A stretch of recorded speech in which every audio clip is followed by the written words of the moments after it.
Hola, soy Ana Yareli Martínez Contreras. Estoy cursando el primer semestre en la licenciatura en Pedagogía en la Universidad Pedagógica Nacional UPN, Unidad 164 en Iztacoro, Michoacán, en base a la materia El Estado Mexicano y los proyectos educativos, a cargo del profesor Pablo Rico Gallejos. En esta sección les voy a hablar de la educación durante el Segundo Imperio Mexicano. Primero nos vamos a remontar un poquito a los antecedentes para saber cómo es que surgió. Como ya sabemos, con la intervención francesa, que fue ganada se logró implementar la República Federal, los franceses siguieron insistiendo con la invasión del país y los conservadores apoyaban la idea de que se trajera una monarquía a México. Como ya sabemos, estaba en ese momento este descontento de los liberales y los conservadores, y aunque se había ganado por parte de los liberales que Benito Juárez fuera el gobernador del país, los conservadores seleccionaron a dos monarcas para que implementaran una monarquía en el país. Y estos fueron Maximiliano de Habsburgo junto con su esposa Carlota, quienes llegaron a México y se instalaron en el castillo de Chapultepec. Ellos nada más gobernaron una parte del territorio mexicano porque nunca hubo el control total, pero vamos a hablar ahora de qué fue lo que hizo Maximiliano durante su monarquía dentro de la educación. Como sabemos, la educación siempre estuvo en decadencia, nunca fue una prioridad, siempre sufrió decadencias, pero Maximiliano, o gracias a Maximiliano, es que se implementó el hecho de que se llevaran las tareas a casa, la firma de los padres, que era involucrarse más en el estudio de los hijos. Maximiliano tenía un modelo de instrucción con tintes de positivismo y tenía un modelo francés, es decir, su modelo de enseñanza era donde las carreras eran más cortas, y como ya estaba en decadencia la educación, en un momento determinado, Maximiliano decide cerrar la universidad. Como ya sabemos, el imperio de Maximiliano cayó debido al descontento que surge entre los conservadores, ya que aunque él era apoyado por los conservadores, él estaba de acuerdo con la idea de separar el Estado de la Iglesia, y esto lo trabajó de la mano con Ignacio Ramírez, que era el ministro dentro del gobierno de Juárez.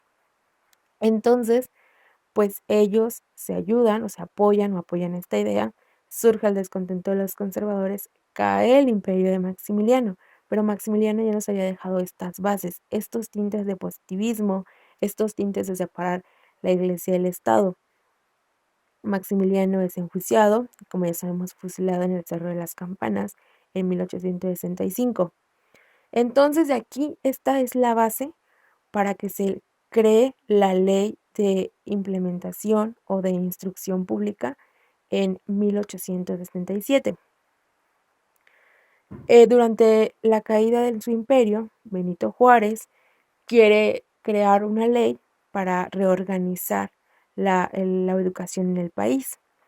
Pero como sabemos, durante el gobierno de Benito Juárez siempre la educación sufrió decadencias, puesto que las escuelas no eran suficientes y los métodos de enseñanza ya eran muy antiguos.